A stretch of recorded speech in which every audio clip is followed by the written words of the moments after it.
2013, comme président de la CCAS, aux bénéficiaires, j'ai envie de leur dire qu'il faut poursuivre ensemble la construction des activités sociales pour tous et partout. Il faut donner un avenir aux activités sociales. Cet avenir-là ne peut être construit qu'avec et par eux. J'ai envie de leur dire qu'il faut qu'on crée ensemble, qu'on résiste ensemble et qu'on s'engage ensemble. Il faut encore plus participer aux assemblées générales de SLV, encore plus participer aux assemblées générales de CMCS, participer à la construction des activités en proximité, s'engager dans les convoyages pour les gamins en colo, venir encadrer dans les centres de vacances. Il faut prendre parti, il faut être partisan. Les activités sociales en 2013 doivent démontrer qu'elles sont bien ancrées dans le XXIe siècle avec le salariat tel qu'il est composé aujourd'hui. Et j'ai envie de dire aux bénéficiaires, pour qu'on ait une belle année 2013, on a besoin d'être ensemble, on a besoin de ce collectif. À un moment où on voudrait opposer les retraités, les actifs, les chômeurs aux gens qui ont un travail, je pense que les activités sociales doivent démontrer encore plus qu'elles sont pour le vivre ensemble, que derrière, il y a un avenir possible ensemble. La particularité de la fin de cette année 2012, c'est des employeurs de la branche des industries électriques et gazières qui s'appuient sur la lettre de Borloo, la lettre de Besson, pour tenter de siffler la fin du match des activités sociales telles que nous les connaissons depuis 1946 et taper sur le financement par le 1% des ventes d'électricité et de gaz et nous ramener maintenant à la masse salariale comme n'importe quel comité d'entreprise en France.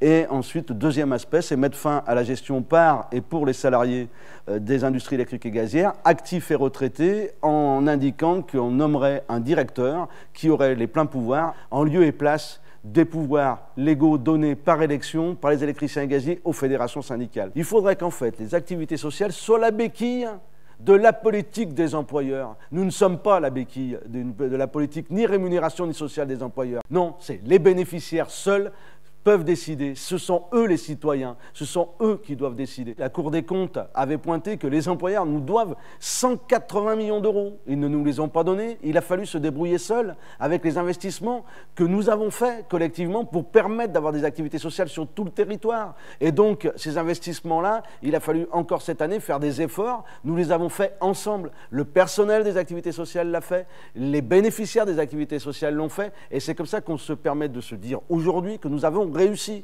Oui, nous avons réussi seuls à redresser le budget des activités sociales, le budget de la CCAS. Donc la première des orientations dont les électriciens et gaziers vont pouvoir bénéficier en 2013, c'est d'abord et avant tout le prolongement de la carte active avec l'ouverture d'un portail culturel et de loisirs dès 2013 sur l'ensemble du territoire. Les électriciens et gaziers vont pouvoir de partout bénéficier de l'offre culturelle des activités sociales.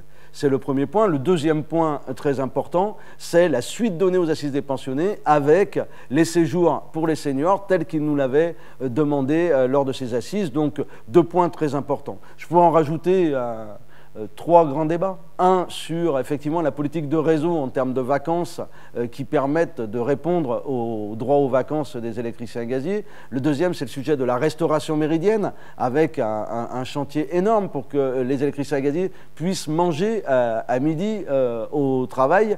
Et le troisième chantier étant celui, bien évidemment, de la tarification globale des activités sociales de la CMCS jusqu'à la CCAS. L'offre vacances, l'offre loisirs, l'offre culturelle étant en augmentation, les besoins sociaux étant en augmentation, l'action sanitaire et sociale est en plein développement, il y a besoin de revisiter tout ça pour avoir encore plus de solidarité entre électriciens et gaziers. Bonne année à tous, pleine de santé, pleine de vie, pleine d'action. Bonne année 2013.